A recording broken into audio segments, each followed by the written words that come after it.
AI가 리플의 향후 가격을 산출해보다가 왜 갑자기 깜짝 놀랐을까요? AI는 리플의 앞으로의 흐름을 파악하려면 일봉이 아니라 주봉 차트를 봐야 한다고 조언합니다. 24년 하반기 상승장 이전에도 2년 가까이 좁은 박스권 횡보가 이어지다가 상단을 1차로 돌파 시도한 뒤 추가 상승이 나왔었죠. 지금도 그와 비슷하게 다시 박스권 내부에서 횡보 기간을 만들며 상단 돌파를 노리는 형국입니다. 작년 11월부터 금년 8월까지 약 1년 동안 랠리가 전개되며 고점을 형성한 상태입니다. 오랜 기간 답답했던 박스권 상단을 돌파한 뒤에는 이른바 윗구간, 즉 세력 지지층 위에서 매집이 진행되는 모습이 관찰됩니다. 9월에서 10월 사이 상단 매집이 마무리되고 조정이 끝나는 시점에 강력한 호재까지 맞물리면 일리엇 파동 전개와 함께 28달러까지의 상승 자리가 열릴 수 있다고 AI는 판단했습니다. 먼저 AI가 이 이슈만 풀리면 호재라고 본 사안은 SEC와의 소송입니다. 리플의 CEO 브래드 갈링하우스는 이 지루한 싸움이 머지않아 끝날 것이라고 인터뷰에서 밝힌 바 있습니다. 그리고 실제로 2025년 8월 SEC와 리플이 서로의 항소를 철회하면서 소송이 공식적으로 종료되었습니다. 2023년 판결, 즉 거래소에서의 XRP 매매는 증권이 아니라는 판단이 그대로 확정되었고 XRP는 미국 주요 거래소들에 재상장되었죠. 이로써 소송 리스크는 과거사가 되었고 AI의 말처럼 시장의 시선은 기관 채택과 글로벌 송금 네트워크 확대로 이동하고 있습니다. 소송 종결 이후 기관의 매집세가 뚜렷해졌고 XRP는 단기 재료가 아닌 중장기 채택 성장 스토리로 자리매김하고 있습니다. 또 하나 AI가 언급한 호재는 소송 종결 이후 이제 ETF 최종 승인만 남았다는 점입니다. 브래드 갈링하우스 CEO는 조만간 승인이 이루어질 것이라고 인터뷰했습니다. 그 인터뷰가 나왔던 날 여러 기사들이 함께 보도되었고 앞서 말씀드린 9월에서 10월의 조정이 마무리되는 10월에 ETF 승인 결과가 나올 것이란 전망이 제기됐습니다.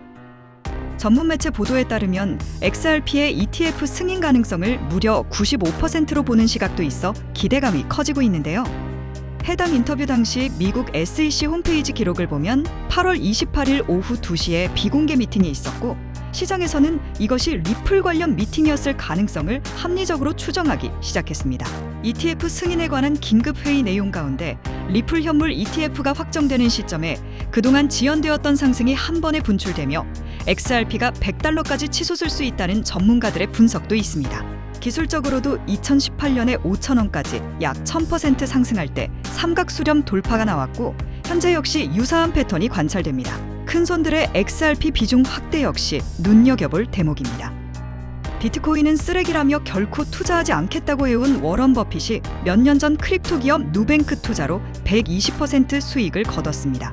그리고 누뱅크는 XRP 레저에 투자한 상태죠. 따라서 워런 버핏이 향후 XRP에 직접 투자하거나 간접적으로 지원할 가능성도 완전히 배제할 수 없습니다. 버핏은 투자한 기업의 장기적 지속적 지원을 아끼지 않는 만큼 리플에 대한 기대감이 이어질 여지가 있습니다. 또한 스스로 암호화폐의 대통령을 자처한 도널드 트럼프 대통령은 정치 후원금을 코인으로 수령했는데 그 규모가 400만 달러를 넘습니다. 이후 트럼프의 친암호화폐 기조가 주목받으며 전략적 대상 코인으로 비트코인, 이더리움, 리플 등이 거론됐습니다. 이 시기 리플의 최고 법률 책임자 스튜어트 알데로티가 당시 트럼프 후보에게 30만 달러 상당의 XRP를 기부했다고 공식 발표했는데요. 결과적으로 트럼프 대통령과 리플 사이의 긴밀한 관계가 현재까지도 유지될 공산이 커 보입니다. 비트페이가 취급하는 암호화폐 목록에는 비트코인, 이더리움, 도지코인, 그리고 XRP가 포함됩니다. 즉, 결제 영역에서 XRP의 채택이 계속 확대될 수 있음을 시사합니다. 여기에 페라리가 최근 미국 비트페이와 제휴해 암호화폐 결제를 도입한다고 밝혔죠. 이제 페라리 구매에도 암호화폐 결제가 가능한 시대가 열린 것입니다. 비트페이 기업 정보를 살펴보면 자금 조달이 베리 실버트에게서 이루어졌다는 점을 알 수 있습니다. 그는 디지털 커런시 그룹 DCG의 설립자이며 DCG는 그레이스케일 신탁사와 미국 최대 거래소 코인베이스를 보유하고 있습니다. 그리고 리플에도 지분 참여를 하고 있죠. 나아가 DCG 지분의 50%를 마스터카드와 나스닥이 보유하고 있다는 사실도 확인됩니다. 요컨대 DCG는 암호화폐 시장에서 글로벌 최상위 영향력을 행사하는 동시에 전통 금융권에서도 막대한 영향력을 가진 집단입니다. 그리고 DCG가 투자한 리플에 대해 강력한 지원이 이어질 가능성 역시 큽니다. 따라서 앞으로 XRP가 주요 저항 구간을 돌파할 경우 급등이 재현될 여지가 큽니다.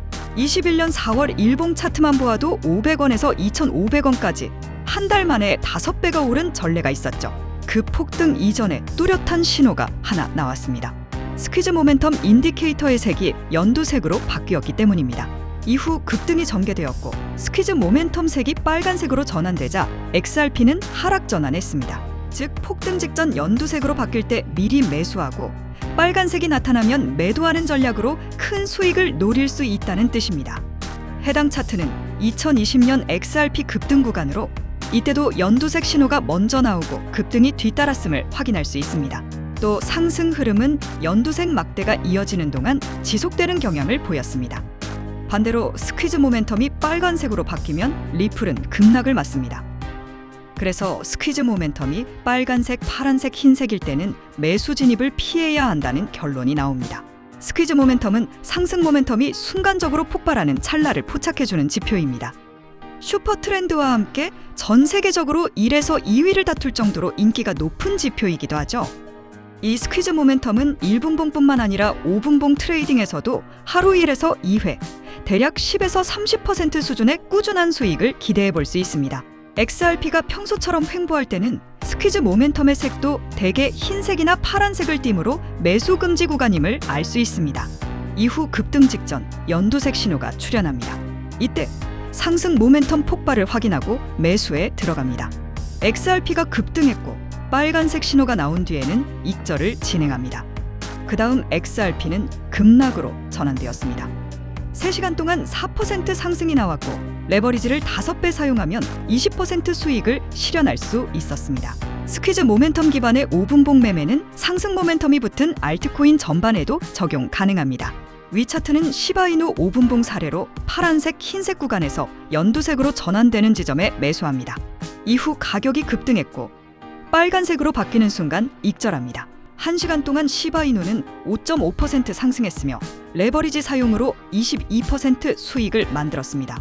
즉 스퀴즈 모멘텀을 활용하면 연두색으로 전환되는 종목을 찾아 연속적으로 수익을 축적할 수 있습니다. 다만 기본 설정의 스퀴즈 모멘텀은 오신호가 발생할 수 있으므로 현재 시장 환경에 맞는 수치를 별도로 안내해드리겠습니다. 그런데 이 수치가 무분별하게 퍼지는 건 제가 또 원치 않아서 제 채널을 구독해주신 우리 구독자분들께만 알려드릴까 하는데요. 지금 여기 설명란 보시면 제가 구글 폼을 하나 넣어놨는데 이 구글 폼을 눌러보시면 이러한 창이 뜰 겁니다. 그러면 여기에 이 구독자께만 드려요를 클릭해주시고 스퀴즈 모멘텀 수치 받으실 연락처를 정확하게 적어주신 다음에 여기 있는 제출을 눌러주시면 저에게 이 구글 폼이 날아오게 됩니다.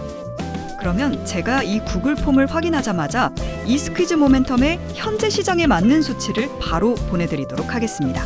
수치를 받으셨다면 이 스퀴즈 모멘텀 수치 변경하는 곳에서 수치를 잘 변경하신 다음에 아까 제가 보여드렸던 대로 이 스퀴즈 모멘텀에 따라 매매를 진행하신다면 적어도 여러분들은 잃지 않는 매매를 꾸준히 하실 수 있으실 겁니다. 자, 그럼 오늘 영상은 여기서 마치겠습니다. 시청해주셔서 감사합니다.